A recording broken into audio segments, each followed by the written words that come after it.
Hello, everybody. Sorry for my voice. I lost it, and the party is not even started yet. So, what is the Infosphere? The Infosphere can be defined as the metaphysical realm of information, data, knowledge, communications, and expressions in general. This realm is the habitat of our ideas and beliefs. And it dramatically evolved in the last decades because of the information technologies explosion. And it is of paramount importance to understand this change because our actions and our decision-making processes project the infosphere into our reality.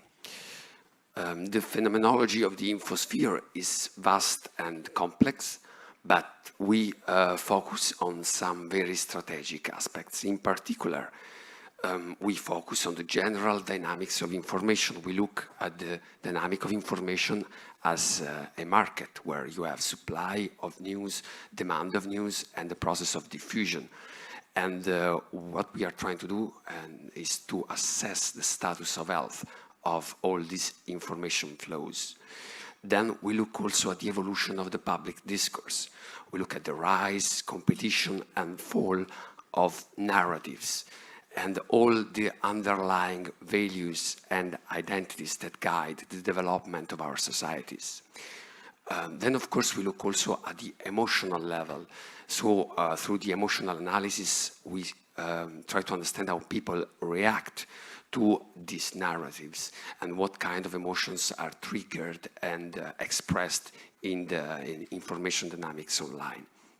This leads us also to analyze one of the major threats to the social cohesion nowadays, which is the polarization and the sterile disagreement, the hate speech, because it's crucial to understand the internal structure of polarization, how it works, and most importantly, what triggers polarization.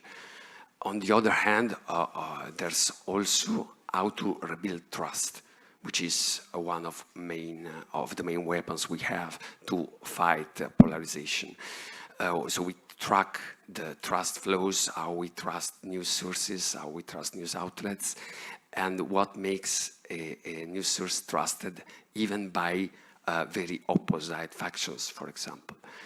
And at the end of all this, there's also an effort to understand how the mechanisms that drive our exploration of infosphere, the so-called recommender system, are able to influence our opinion, how they change our perception of the world, and how we can design better systems that can have a positive impact, leading us to go outside of our comfort zone. Okay.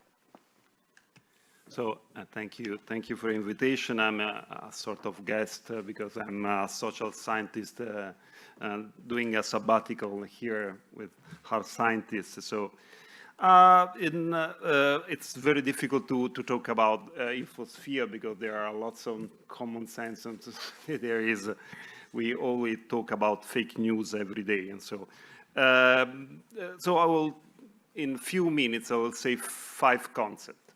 The first one is I would prefer to use the concept of public sphere as a social scientist, which is a construct of the German philosopher Jürgen Habermas, which was a great researcher. And in his view, I mean, the public sphere is a sort of place, also a virtual place where we share views, we discuss, we have information and news, and sometimes we emerge with common and shared views, okay? And as a second concept, as Pietro said, this public sphere has changed a lot in the last few decades. So we, in the 70s and 60s, we had a sort of top-down situation in which traditional stakeholders, such as traditional publisher, diffuse information and news and opinions, okay? Now, of course, we have not a bottom-up system because these are really a fake idea, but we have a nodal system, okay, in which this system is governed by rules and codes, internal rules and codes, sometimes we call a recommendation system, ranking and targeting algorithm, and all this stuff. And so this is so true that the European Commission this year has introduced 2 pieces of regulation, and it identifies some of the largest online platform as the gatekeepers for both the digital markets and the public sphere.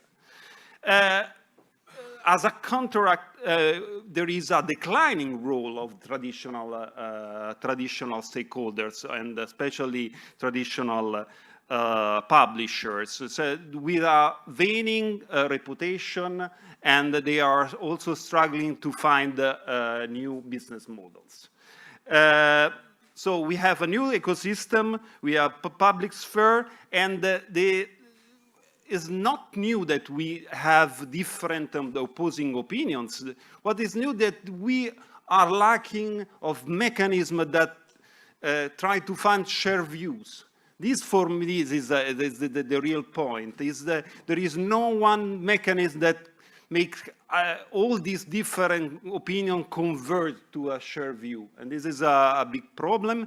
And sometimes we call this situation a post-truth, but in reality, I mean, this is a quotation from the philosopher Yuval Noah Harari, say that this is the era of post-truth, when exactly was the Alchon age of truth? And of course, there is no.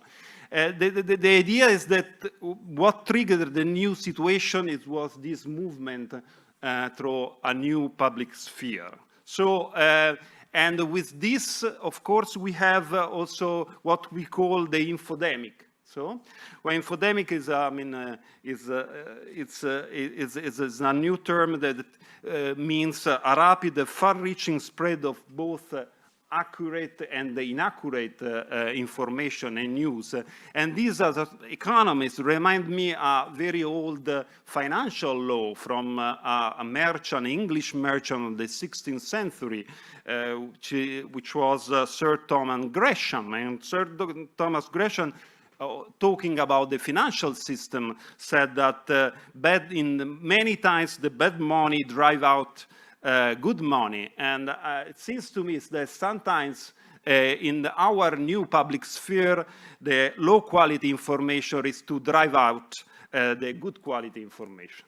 And probably this is why we are doing all this, we are having an event for a new technological laboratory. Yes, but if on one side we do a lot on the research side, and that's amazing, but it's not enough. We need to bring these results, these technologies into the real world to have an actual impact. So that's why we started another initiative. That is the Lab for News initiative. It's another public-private collaboration between Sony CSL and Centro Fermi. And the idea is exactly to bring the research out of the lab. So in which way? We want to engage the communities involved in the Infosphere. So journalists, editor, but not just them, also authorities, institutions, organizations, NGOs, all the main actors in order to develop together, design together research and development activities that could lead also to new business opportunity for them. So on one hand, the idea is to make all the recent technologies available to them. We have had incredible advances in artificial intelligence, machine learning, natural language processing, opinion dynamics, data science, complex system. And we want to make all of this available to all these actors in order to put them in position to make their own innovation. On the other hand, we also want to learn from them. The idea is to learn from the people on the battlefield of information, which are the open issues, which are the possible research line, the most important questions to be answered, in order to really define together these paths of research and development. Some example could be the creation of new tools to exploit the information quality, to give back value to information quality, while at the same time improving the experience of the readers. In this sense, it has to be a win-win. You have to do something that is better for the information, but it's also good for business, otherwise it won't be sustainable. But also what we would like to do is to provide a scientifically validated tool for policy making. Many times policymakers do not have the tools to define regulations for some areas, some sectors. So the idea is to work together with them to support their regulatory efforts. Yeah, and this is especially important also because, I mean, we have to think that the news media sector is quite a low-tech sector, I mean, historically. I mean, I mean, we still use the newspaper, which is a beautiful but very old product. And so, at the same time, we are in a situation in which we are just in the middle of what Joseph Schumpeter, the Austrian-born economist, said, we are in the gale of creative destruction. And so there is quite an increasing dependence of traditional stakeholders like publisher on technological innovation of online platforms. But they also compete with the online platform because, for instance, they compete on the online advertising market. And so there is this cooperation competitions in which is in some sense it's a bit dangerous. So I think that this is an initiative that, I mean, boosts innovation with a new institution which is both public and private, and is a third party. It can be very, very important in this situation now, in this context, for the public sphere and for the news industry.